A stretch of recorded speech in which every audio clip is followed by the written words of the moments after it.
A lot of people have been pointing out that over the past year or so, Joe Rogan has really softened his take when it comes to Christianity and the nature of the Bible. I think that's kind of a continuous theme that keeps popping up in the several episodes that we're actually going to take a look at here in this podcast. I don't want to miss the forest for the trees. I don't want to just section little bits and bites out. I want to see the theme that is emerging on Joe Rogan's podcast, because I think it's a sign of the theme that is emerging more broadly within culture as people sort of come to understand that the message of Scripture is totally unique within human history. But what makes it unique? And is it really applicable to my life today in this culture that we have of shifting messages and mixed messages that are coming from all different places? Is there a meta-narrative? Is there a story? Is there a message that I can latch onto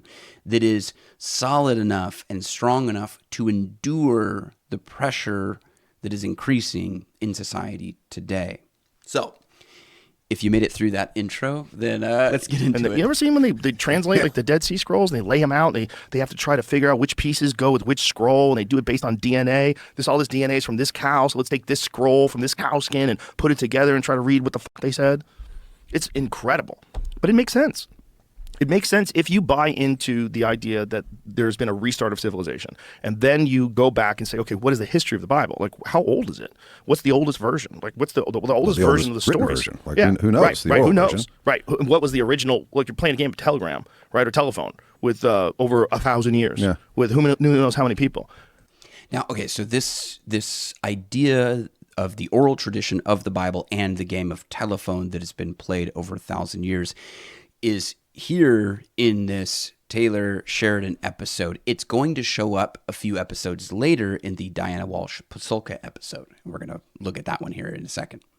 But if we've seen what the Egyptian people were able to build, what was that like? How sophisticated were they? And maybe what we're getting at in the Bible is just the longest game of telephone of a true story. It's just all kind of gumbled up in stories, and God's testing you and all this thing about, God telling this guy to kill his kid. It's just a little screwed up, but it's showing you that there are evil forces at play and there are temptations. It's and you must digestible resist lessons those. in a story that you can understand. Exactly. And that's but at why the heart of 7 it, there's days. some truth to it. Yeah. Who knows? But it's presented in a way that you can digest it. Yes. And then our version of it is this simplified, uneducated, barbaric version that gets translated from people that are involved in sword fights. They're fighting each other with swords and hacking each other to death for thousands of years while they're telling this story. The Crusades, all these different things that people did during that time, horrific things. And during that time, they're doing it, many of them, in defense of their God, in defense of their religion. They're motivating people by these books. Well, and okay, so real quick on the Crusades, like point taken, like, these people who sort of represent Christianity in the church have not done a great job of representing what's actually in the text. Essentially, it's like what Gandhi said. It's like, I like your Christ, but I don't like your Christian. And that needs to be understood, that you never judge a belief system or religion by those people who abuse that system. You judge that belief system by its foundational truths, or even its foundational leader, you might say. So for us as Christians, I speak from a biblical Christian worldview. That's the person of Jesus, and that's the canon of Scripture, Holy Scripture. There's nuance to that conversation, and I think that's part of the reason I'm interested in featuring this podcast. I think there's a lot of misconceptions about what the Bible is and where it came from. So these ideas of sort of Constantine creating the Bible and people sort of what's the idea? Oftentimes people not wanting certain books to get in, that there's secret knowledge locked in these books that the church was hiding. We'll address that a little bit. I felt like this Taylor Sheridan episode, which was recorded at the beginning of 2024, was a good jumping off place to really see. I mean, Joe is obviously fired up about this. He's very curious about this, but still has a lot of misgivings about where the Bible came from and what it is. Okay, fair point. A month later, he's talking to Diana Walsh Pasulka. This same idea of telephone comes up. Now, again, we're tracing a theme here. So Joe and Taylor are talking specifically about the Bible. Diana Walsh Pasulka, they're talking about UFOs and the tradition around how they disseminate the information that has been collected over time about these UFO appearances. So it seems like a very unrelated conversation, but it's really about how we pass on information. She does mention the sort of monastic tradition, which would tie us into our conversation about Scripture. But here's this, and again, this is a month later. When you say that they have been engineering or orchestrating public perception of this experience from the beginning, what's the earliest known instance of this?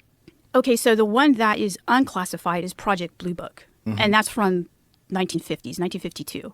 But I know that, and I have to explain how one knows this. So we have documents that talk about Project Blue Book, and that's they're managing the perception, the public perception of UFOs. It goes back to like 47 even, with Roswell and that kind of thing. There's another, and this is what I've found, is that there's an oral tradition that is part of the communities that run these programs, like the UFO programs, right? And that information is carried within people. It's not written down. They even have a word for not writing it down. When they're going to have these meetings, they have this special term, and everybody puts down everything.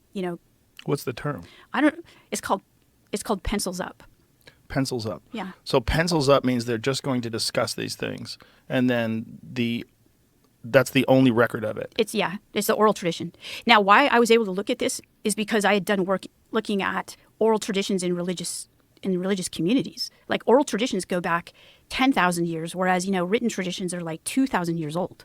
Oral traditions are actually more accurate than we think they are. We tend to think of it as telephone game, but you can get a lot of information from oral traditions, and this is actually how a lot of classified information is kept, through oral tradition. Especially in a very disciplined and structured environment like high-level military. Yeah. Or in a monastic tradition, or where you have scribes, working together in a community and correcting each other and making sure that the next scroll that's copied, because they invested a lot of money, and I'm speaking specifically right now about biblical text. They invested a lot of money in the parchment that they would use, so that there was a financial reason for not messing up a transcription of a text. And so they had these communities. They had these sort of like monastic communities, and prior to that, the Hebrew people had a very regimented tradition about how they would copy these texts from one to the other. And I think it's really important that she points out that you can carry a lot of information in a person. It's kind of a weird way of saying it, but our minds are built this way. I mean, we're built to retain information, retain stories, and then pass them on. And you've probably experienced this if you've ever tried to teach something. Kind of the best way to learn how to teach something is the best way to learn a subject is to try to teach a subject. And I'm not as familiar with his work as I would like to be, but Jacques Ellul had a book called The Humiliation of the Word, where he sort of follows the historical pattern of oral tradition to written tradition to the printing press. And we could even put that on to our modern technological age that we're in right now, season that we're in, where there's just information being reproduced all over the place. But I think the point that Jacques Ellul was getting to is that our memories are suffering as we offload a lot of this information that we would have kept orally onto written platforms. So think about this as well. Joe, in the Taylor Sheridan episode, was saying that the game of telephone was kind of one of the reasons why maybe we shouldn't really trust the biblical texts that we have. Maybe it's a game of telephone. It's not really a trustworthy way of handing down information. A month later, Diana comes on his podcast and actually says, this is actually a really good way of passing on information. Now, are people corrupt? Are people, prone to deceive one another? Certainly they are, which is why, and we'll get to this, which is why I think it's important to understand that the Bible emerged within a community of people. It wasn't a small group of people. It wasn't like a cult. It wasn't like just the in crowd. It was common people spreading the good news, the message about Jesus. And I'm speaking specifically about the emergence of the New Testament here. The Old Testament is similar, but yeah, the fact that it was the work of common people, and the Bible emerged out of that it wasn't behind closed doors, it was out in the public, allowed for a high level of accountability to take place as the story, as the message was handed down from one person to another, or from one community to another. And so that accountability piece is something to really consider.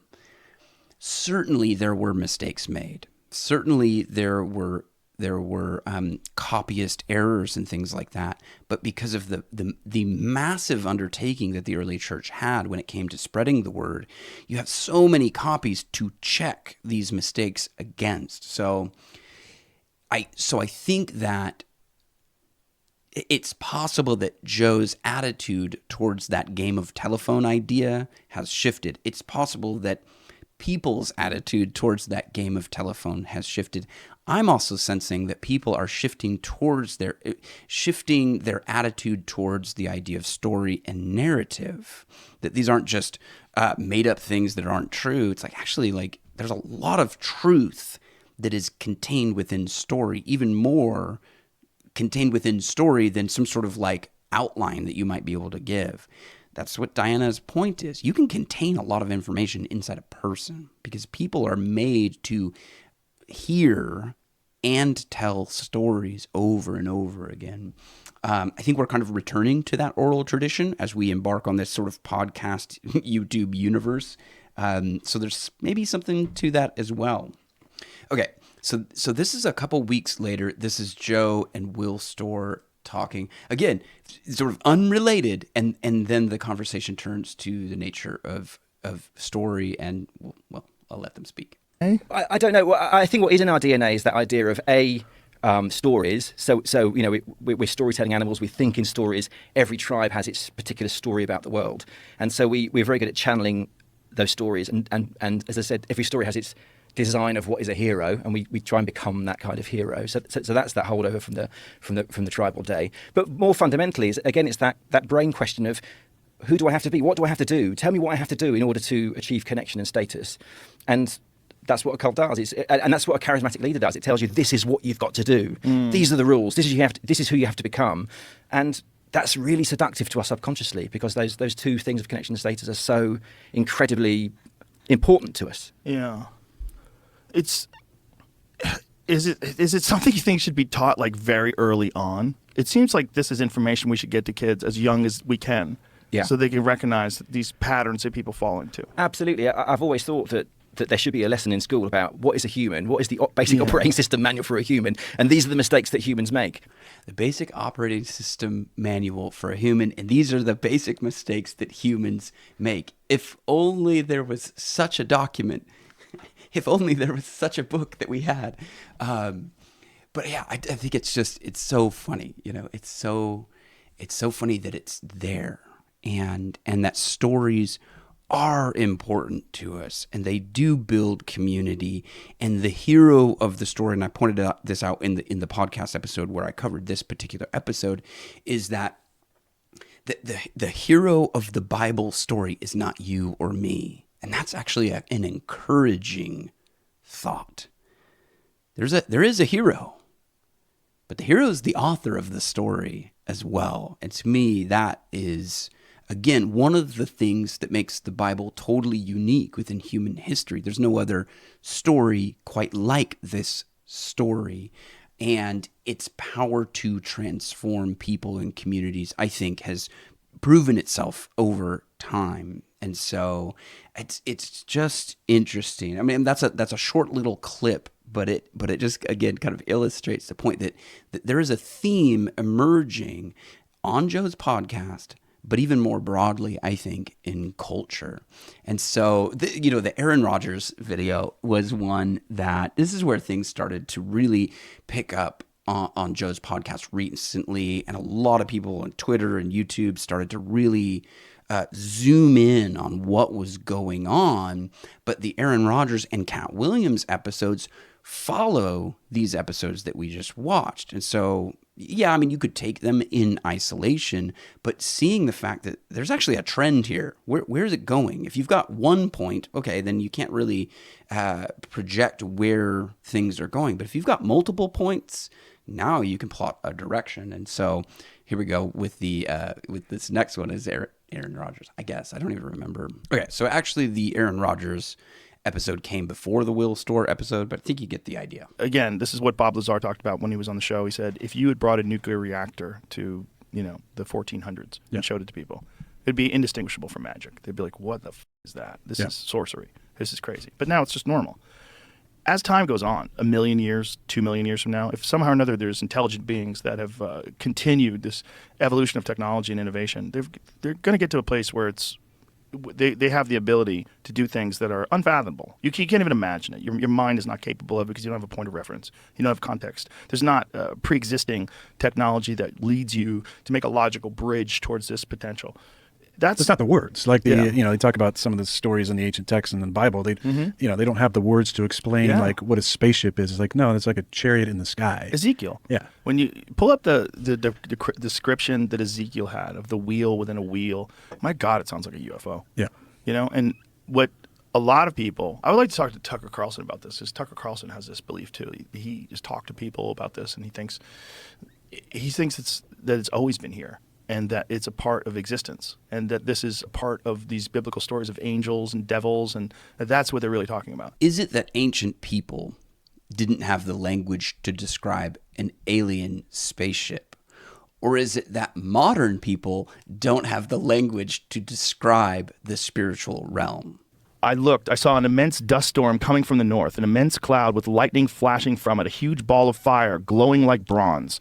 Within the fire were what looked like 4 creatures, vibrant with life. Each had the form of a human being, but each also had 4 faces and 4 wings. Their legs were sturdy and straight as columns, but their feet were hooved like those of a calf, sparkled with the fire like burnished bronze. On all 4 sides under their wings they had human hands. All 4 had both faces and wings, with the wings touching one another. They turned neither one way nor the other. They went straight forward. Their faces looked like this: in front a human face, on the right side the face of a lion, on the left the face of an ox, and in the back the face of an eagle. So much for the faces. The wings were spread out with the tips of one pair touching the creature on either side. The other pair of wings covered its body. Each creature went straight ahead. Wherever the spirit went, they went. They didn't turn as they want. The 4 creatures looked like blazing fire, or like fiery torches. Tongues of fire shot back and forth between the creatures, and out of the fire, bolts of lightning. The creatures flashed back and forth like strikes of lightning. As I watched the 4 creatures, I saw something that looked like a wheel on the ground beside each of the 4-faced creatures. This is what the wheels looked like.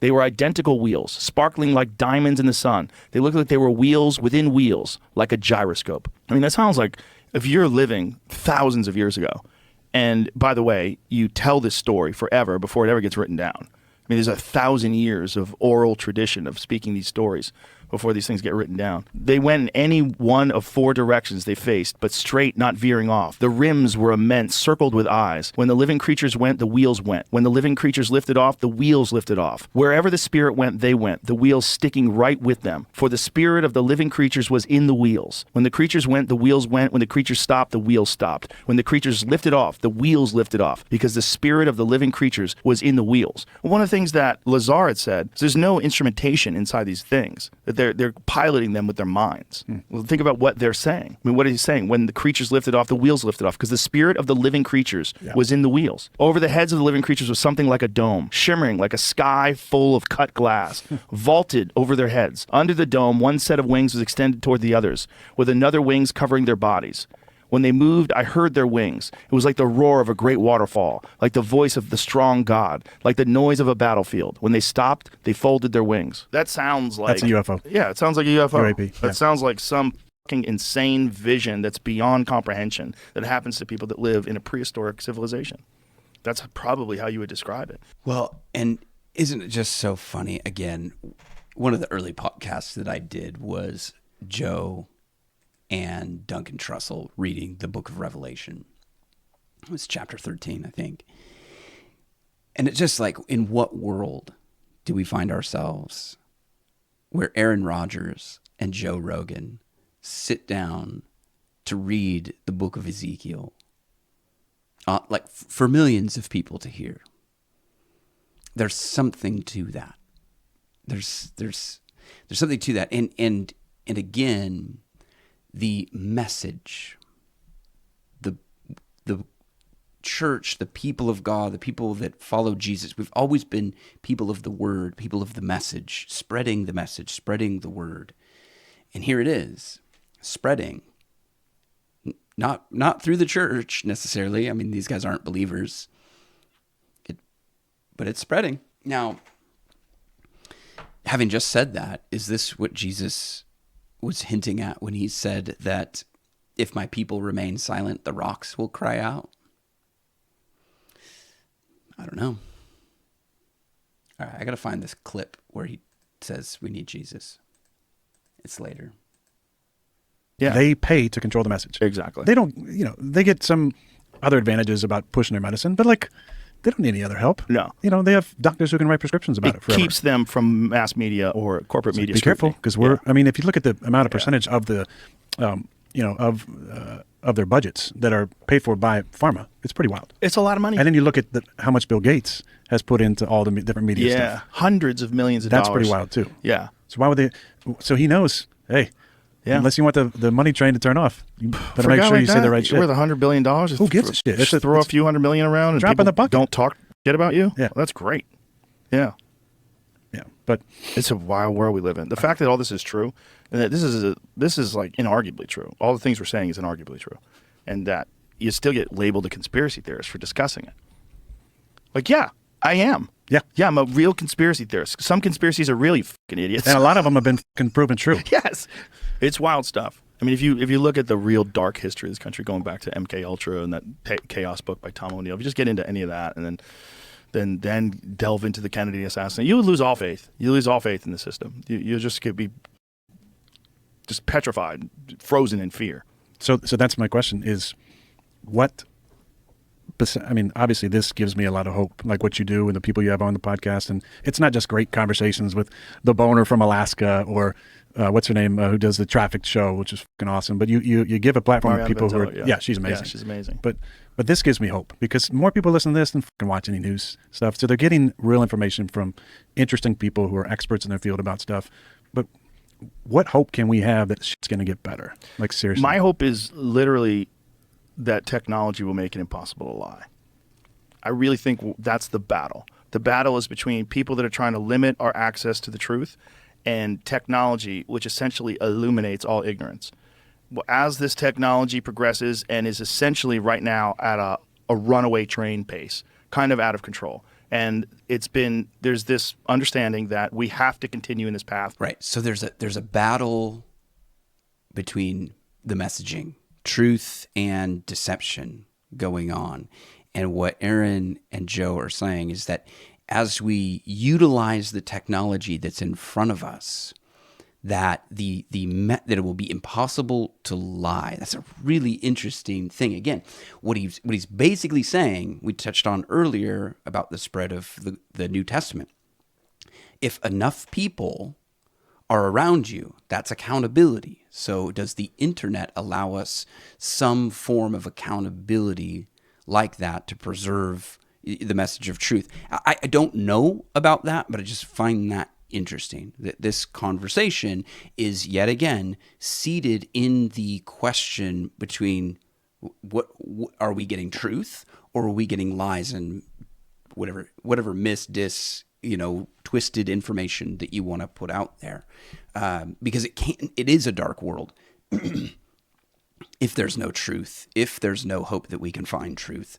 Like, it is a dark world. We're guns blazing towards this thing that will dissolve all access to information. It will dissolve all boundaries, rather, to access to information. They won't exist anymore. You'll have the ability to understand the inner workings of everything, and that transparency will make it increasingly difficult for them to focus. And they're going to have to adjust accordingly. And then also, people are going to die. The old people, the old guard, they're going to die off. Like, it's a human reality. You're a finite life form.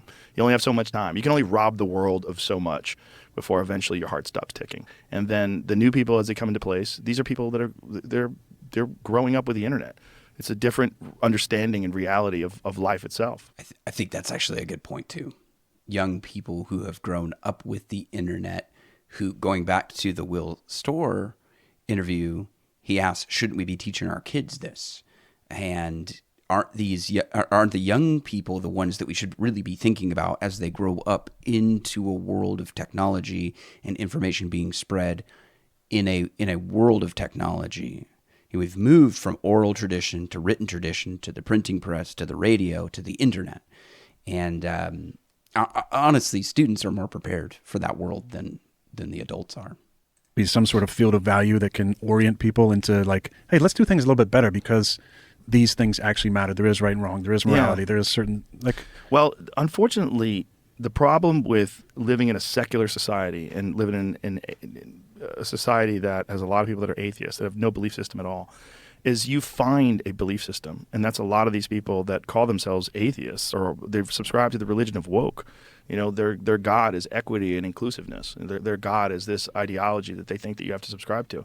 And that's why it's spooky, because human beings seem to have a very strong desire for some sort of order and form and some sort of pattern that they can follow that seems to be the right way to go. And they can be led by cults, they can be led by groups of people, they can be led by, intolerant governments and evil armies and corrupt politicians. They can be led. But I think as time rolls on, people are going to understand the need to have some sort of divine structure to things, some sort of belief in the sanctity of love and of truth. And a lot of that comes from religion. Well, and isn't it true that we already have that sort of baked in us? That's part of our creation. And this is where there's a little bit of a caution from me. People get all excited about what Joe just said. It's like, we need religion and we need this, divine structure. True. But we need Jesus. And I think he eventually gets there, which is ironic, is that you have to be cautious of any message that points you to something that looks like Jesus but isn't. Is it divine structure? Now, is it the embodied logos? Is it the word made flesh? That's really what we're getting at. And divine structure is just one tick away from actually landing on the person of Jesus. So any message that leads you to the person of Jesus, good message. Any message that leads you near the person of Jesus, but not to the actual person of Jesus and not to contact with the person of Jesus, that is the deception that we have to navigate through. That's the deception of this world. Now, the encouragement for Christians, for people who are seeking, is that God has revealed himself. The creator of this universe has revealed himself. Again, the hero of this story is also the author of this story. And that's an encouragement in a world of deception. Now, the other encouragement is recite those stories that are true and good and beautiful so that when the messages and the stories that are deceptive show up, you can distinguish between the two. That you go, oh, that's BS. Yeah, that's BS. Why? Because I've spent so much time listening to the truth that I know when deception shows up. A lot of people's moral compass and the guidelines that they've used to follow to live a just and righteous life has come from religion. And unfortunately, a lot of very intelligent people, they dismiss all of the positive aspects of religion because they think that the stories are mere superstitious fairy tales, that they have no place in this modern world, and we're inherently good and your ethics are based on your own moral compass and we all have one. And That's not necessarily true, because you see the way people behave in war. They don't have any moral compass. They're just fucking murderers and killers. And we've asked people in service of our country to go to these places and behave like murderers and killers, and then reintegrate into society, right back into society, and be a good person again. And they don't know how to do it, and they go crazy. And there's a lot of them who come back and they don't. They're down is up and up is down. They don't know what the fuck. And we don't help them out. We don't help them out. At all. And the suicide rate. Suicide is I think, is it the number one killer of veterans? Pretty sure. Yeah. Yeah, but Yeah, it's a fucked up world we live in. We need Jesus. I think for real. Like if he came back now, it'd be great. Like Jesus, if you're thinking about coming back, right now, now's a good time. Yeah, pretty soon. Yeah. Now's a good time. We're kind of fucked. Well, there's a lot of people think that might be coming. Okay. Well, there's a lot of people think that might be coming. Well, it might be. Mark of the Mark of the Beast. Dang it. All right. I'm not going to go down that rabbit hole. All right. I can understand. Why sort of Christian YouTube and Christian internet kind of blew up on that conversation. Because he does touch on it. He does touch on it. We need Jesus. And, I don't want to remake the point that I just made, but this is interesting because the Katt Williams episode touches on the emergence of the god Hermes. And I just did a live stream on this. John Vervaeke talked about it on Jordan Peterson's podcast. Katt Williams talks about it on Joe Rogan's podcast. The interesting question then, is there some sort of preparation going on? I'm not going to go out on the limb and say that Jesus is coming back, but is there some sort of revival going on? Is there something when Joe Rogan and Aaron Rodgers are like, yeah, we need Jesus to come back, and right now would be a great time? Is there a preparation happening in the soul, the heart, the mind of people to receive the gospel in a powerful way today? I think so. There is something going on. It's not nothing. And we have to realize that. And so, and again, these conversations, you could take them in isolation, but I hope you're seeing the thread here, because this Katt Williams episode, again, seems maybe somewhat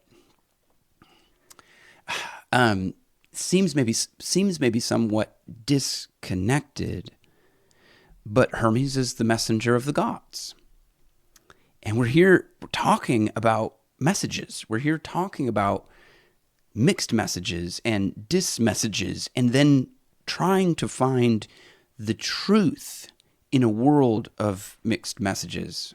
So I'll just try to get there really quick. The legend of Hermes is a fascinating one for us in our modern world to learn from, because we can communicate with all the speed of Hermes, but are we moving so fast that our soul can't really catch up to these messages that are going on? And so we are vulnerable to deception when our heart and mind, or our soul, is not prepared to navigate this world of messages.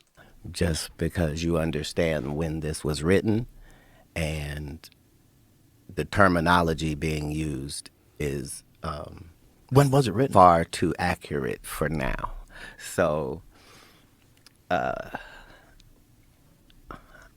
sure that Here it is.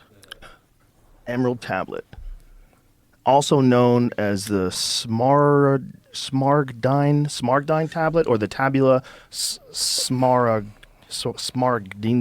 Oh, I fucked that up. It's a compact Hermes and Trismegistus. A cryptic Hermetic text. It was highly regarded by Islamic and European alchemists as the foundation of their art. Though attributed to the legendary Hellenistic figure Hermes Trismegistus. How do you say it, bro? How'd you say it? Trismegistus. Trismegistus. The text of the Emerald Tablet first appears in a number of early medieval Arabic sources, the oldest of which dates to the late 8th or early 9th century. It was translated into Latin several times in the 12th and 13th centuries. Numerous interpretations and commentaries followed. So what does it say, though? The Egyptian god Thoth. Okay, it says beginning in the 2nd century BC onwards, Greek texts attributed to Hermes, a syncretic combination of Greek god Hermes and the Egyptian god Thoth, appeared in Greco-Roman Egypt. Those texts known as the Hermetica are heterogeneous collection of works that in the modern day era are commonly subdivided into two groups: the technical Hermetica, comprising of astrological, medico-botanical, alchemical, and magical writings, and the religio-philosophical Hermetica, comprising of mystical philosophical writings. Holy shit. Is this weed talk, Joseph? No, this is so legit. So legit, my man. So this, again, and this is a tablet. This is supposed revelation from the gods that we're getting here, and again, we could look at John Vervaeke's interview with Jordan Peterson, but I did a live stream on that, so I'll link that in the description of this video. But to me, it's very interesting because I was reading Martin Shaw on this, and just the sense at which deception comes in when the soul of humanity is not prepared. That is what makes you vulnerable to deception. And Hermes is the messenger of the gods, but also a trickster. Also, maybe not to be trusted so much. And I'm curious where this goes. There was a part. All right, I think I can do this. I think I can link these two ideas. So actually I want to show a clip from Paul VanderKlay, again, talking about how do we navigate this world if there's all this deception going on? How do we find the truth in the midst of just a massive amount of information and messaging? And Paul points out that the AI race and the distributed cognition race are happening at the same time. I thought that this observation was just so good. So we're going to play this.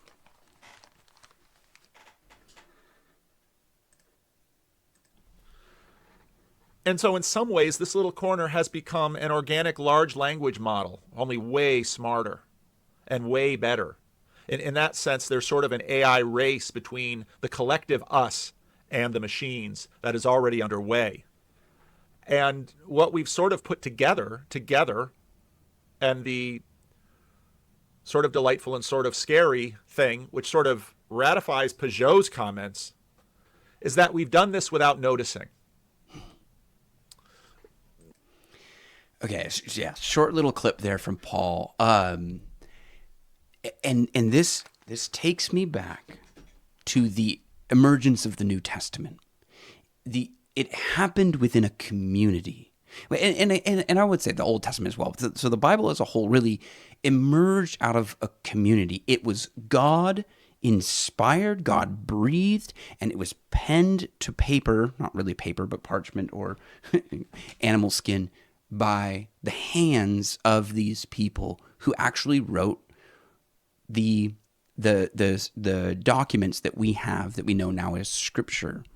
And we have this community, we call it TLC.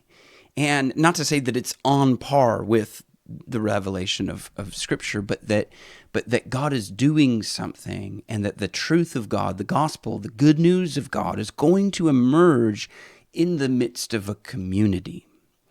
So the whole conversation going on with Joe Rogan, it's near the point. I feel like it sort of misses the point. I think that the conversation with Will Storr about community was a good one I'd like to go back to. But you see this happening. Hermes emerges as this clue, as a warning, as a way of us to wake up and to realize what is happening. I think Paul points to it right here, that there is a race happening. There's a technological one happening on the AI platforms. And then there's the collective we. There's the community. Again, a community that can hold each other accountable to the truth that we're all seeking, to the meaning that we all hope to find. I'm actually just going to play it again because I think it's just good enough to play again.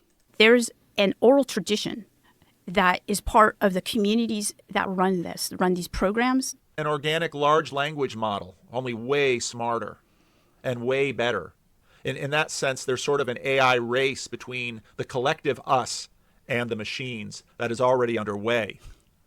And what we've sort of put together, and the sort of delightful and sort of scary thing, which sort of ratifies Peugeot's comments, is that we've done this without noticing.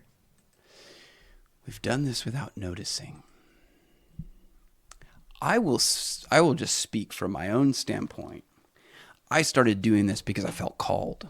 I started doing this honestly because I felt called by God to do this. I felt inspired by the Spirit of God to move forward. I was listening to Joe Rogan. I was listening to Jordan Peterson. I was listening to some of these podcasts. I wanted to be involved. I wanted to be having dialogue with people. And when I sat down and recorded my first podcast, it was like the feeling, Eric Liddell described it this way. He's a runner, but a missionary. He said, God made me fast, and when I run, I feel his pleasure. The fact that God had made him to run, and when he ran, he was being obedient to God's call in his life, and being obedient to God's call in his life, you feel the pleasure of God. You feel like you're in harmony with God. And I'll just be honest, it sounds silly to think about this, and actually Eric Metaxas talked about this when it came to his writings and some of that. He just felt inspired, just felt called by God to do this thing, and when I did it, I felt his pleasure. So I'm going to continue to do it. I'm going to continue to do it because it's important. I'm going to continue to listen to Joe Rogan because it's important. I'm going to continue to listen to VanderKlay because it's important. I'm going to continue to participate because it's important. This is your invitation to participate as well. Comment. Recreate this video into your own video. Make another dialogue on it. I mean, that's my attempt, is to build on dialogues that already exist in internet space, to create more dialogue, to inspire you to create more dialogue. And this would be a Vervaeke thing of the dialogos, the word that in some way comes alive when we participate in this dialogue. Again, taking it back to, and why is that dialogos? Why is the dialogue important? Why is it powerful? Because it ultimately leads to the Word who became flesh. The person of Jesus is, and to use another Vervaeke, I think the person of Jesus is the end of the Silk Road, is the end of the journey. It's to come into contact with the creator of the universe, because he's a person, and we can do that. And not only that, he's removed the barrier of sin, because, talking about early on in this podcast, when Joe freaked out about the sacrifice of Isaac that Abraham was doing, God sacrificed himself to make contact with the divine, with the creator, possible. You don't need DMT. You don't need you need Jesus. We just need Jesus. And so, and maybe just as a foreshadowing, this was Jordan Peterson retweeting this clip of Joe Rogan that we just watched, but you'll notice that he says, "See you soon, Joe Rogan." So this story is going to continue.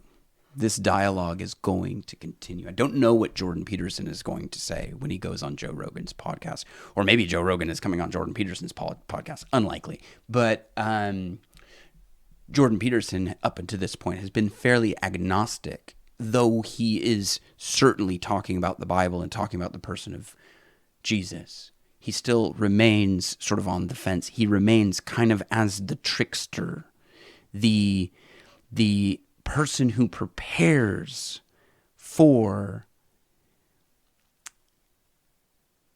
people to receive the good news. Aaron pointed that out in a tweet. I should give him credit for that. I just thought it was fascinating that we're talking about Hermes. Hermes is the messenger of the gods. He's also the trickster. And what is Jordan Peterson doing? He's playing the role of the trickster. He's not coming out and saying, I'm a Christian. He's not coming out and saying, I've joined Big Eva or the Orthodox Church or anything like that, though he's gotten close. He's remaining in the role of the trickster, maybe for good reason, and maybe, to Paul's point, that we've done this without even recognizing it. Maybe Jordan Peterson doesn't even recognize that he's playing the role of the trickster, whose role is to prepare people to receive the good news. We'll see. Thanks for being with me. I'll catch you in the next one.